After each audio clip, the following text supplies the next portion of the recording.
Mangingisda na iligtas matapos na lumubog ang bangka sa dagat ng Pasuki, Ilocos Norte. Tutukan sa report ni Gab De Luna.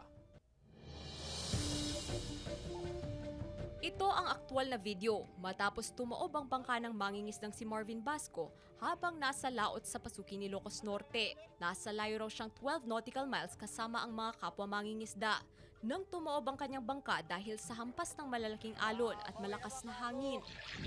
Kakapanghinayang.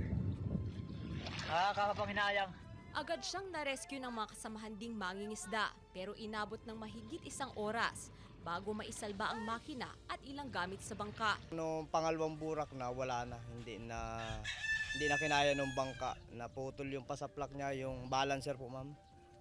Tapos tumaob. Hindi naman daw nagkulang ng paalala ang Local Disaster Risk Reduction and Management Office ng Pasukin, lalo't may nakataas na gale warning. Pinagbabawal talaga, lalo na yung mga maliliit na bangka. Hindi ko alam kung bakit, yun nga, pumalaot pa rin sila.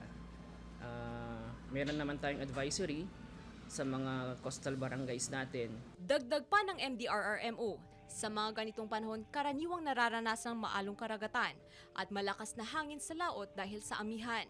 Kaya panawagan nila sa mga mangingisda na sumunod sa advisory nang maiwasan ng ganitong insidente. Kasama si Reynold Velasco, Gab De Luna, 1 North Central Luzon.